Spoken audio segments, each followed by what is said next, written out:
வணக்கம் நண்பர்களே, உங்களிடம் பேசுவது விமலா. இன்னைக்கு நம்ம கேட்க போற கதை இயேசுவின் இருப்பிடம். அது ஒரு சின்ன கிராமம். அங்கே ஒரு பள்ளிக்கூடம். அதுல நிறைய பிள்ளைங்கள் படித்து கொண்டிருந்தாங்க. ஒவ்வொரு வருஷமும் கிறிஸ்துமஸ் விடுமுறை வரும்ல, அதுக்கு முன்னாடி கிறிஸ்து பிறப்பு விழாவை கொண்டாடுறது வழக்கம். அது எப்படின்னா, பிள்ளைங்கள்லாம் ஒவ்வொரு வேஷம் போட்டுக்கிட்டு நாடக மாதிரி நடிச்சு காட்டுறது வழக்கம். மாதா, சூசையப்பர், ஆடு மேய்ப்பவர்கள், 3 ராஜாக்கள், காபிரியல் தூதர், இப்படி எல்லோரும் அதுல வருவாங்க. காபிரியல் தூதர் வானத்திலே தோன்றுவார். உங்களுக்காக இறைவன் மனுவாக அவதரித்துள்ளார் அப்படின்னு சொல்லுவார். வானத்துல வால் நட்சத்திரம் தோன்றும். 3 ராஜாக்கள் பின்தொடர்ந்து வருவாங்க. இந்த நிகழ்ச்சியில எல்லாம் மாணவர்கள் மேடையில நடிச்சு காட்டுவாங்க. இப்படி ஒவ்வொரு வருஷமும் கிறிஸ்து பிறப்பு விழாவை கொண்டாடுறது வழக்கம். அது மாதிரி கொண்டாடுறதுக்கு வேண்டிய முன்னேற்பாடுகள் எல்லாம் நடந்துகிட்டு இருக்கு. யார் யாருக்கு என்னென்ன வேஷம் அப்படிங்கறத எல்லாம் ஆசிரியர் முன்கூட்டியே முடிவு பண்ணினாங்க. ஒவ்வொருத்தருக்கும் ஒவ்வொரு ரோல் கொடுத்தாச்சு. அந்த வகுப்பிலேயே மக்கு பையன் ஒருத்தன் இருந்தான். விளையாட்டுல கூட மற்ற பையன்கள் அவனை சேர்த்துக்கிறது இல்ல. அப்படிப்பட்ட பையன். அவனுக்கும் ஒரு வேஷம் கொடுத்தாகணும். என்ன வேஷம் கொடுக்கறது அவனுக்கு? எல்லோரும் யோசனை பண்ணாங்க. கடைசியா ஆசிரியர் சொன்னார், இதோ பார், நீ என்ன பண்ற? சூசையப்பரும் மாதாவும் ஒவ்வொரு விடுதியா இடம் கேட்டுக்கிட்டு உங்ககிட்ட வர்றாங்க. நீ விடுதிக்குள்ள இருந்து வெளியே வந்து இங்க இடமில்லைன்னு சொல்லணும். அவ்வளவுதான் உன் வேலை அப்படின்னார். சரின்னு தலையாட்டினா அந்த பையன். தினமும் தவறாமல் ஒத்திகை நடந்தது. எல்லாம் முறையா நடந்தது.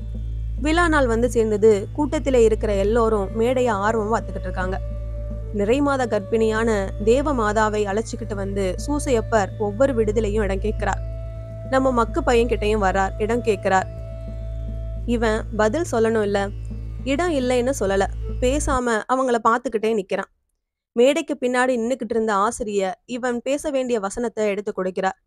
இங்கே இடமில்ல சொல்லு, இங்கே இடமில்ல அப்படின்னு மெதுவா சொல்றார். இவன் அப்பவும் ஒண்ணுமே சொல்லாம நிக்கிறான். கூட்டத்துல சலசலப்பு. எல்லோரும் சிரிக்கிறாங்க. மாதாவுக்கும் சூசையப்பருக்கும் என்ன செய்யறதுன்னு புரியல. தவிக்கிறாங்க. கடைசியா பையன் வாய திறந்தான்.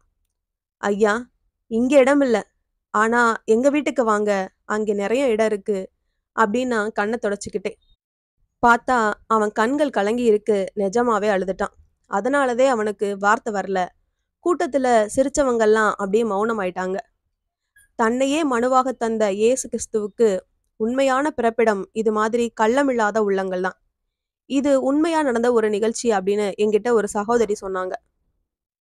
அவங்களே ஒரு வேடிக்கை கதையும் சொன்னாங்க. அது என்னன்னா, ஒரு 10 பசங்க ஒரு ஃபாதர் கிட்ட பாவ மன்னிப்புக்காக வந்தாங்களாம். அவர் ஒவ்வொருத்தரா கூப்பிட்டு பாவ சங்கீர்த்தனம் கேட்டுக்கொண்டிருந்தார். முதல்ல ஒரு பையன் வந்தான். ஃபாதர், நான் ஒரு மட்டைய தூக்கி கிணத்துல போட்டுட்டேன். என் பாவத்தை மன்னியும் அப்படின்னா. அடுத்தவன் வந்தான். நானும் அந்த மட்டைய தூக்கி ஒரு தரம் கிணற்றுல போட்டுட்டேன். என்னை மன்னியும்னா. அடுத்தவன் வந்தான்.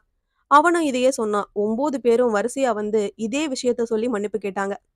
கடைசியா 10வது பையன் ஃபாதர் முன்னாடி வந்து நின்னான். ஃபாதர் பார்த்தார். ஏன்பா, நீயும் மட்டைய தூக்கி கிணற்றுல போட்டுட்டியா அப்படின்னார். இல்ல ஃபாதர், மட்டையே நான் தான். என்னதான் அந்த 9 பேரும் கிணற்றுல தூக்கி போட்டாங்க அப்படின்னா. இந்த கதை உங்களுக்கு பிடிச்சிருந்துன்னா லைக் பண்ணுங்க, ஷேர் பண்ணுங்க, சேனலை மறக்காம சப்ஸ்கிரைப் பண்ணுங்க. அடுத்த கதையில சந்திக்கலாம்.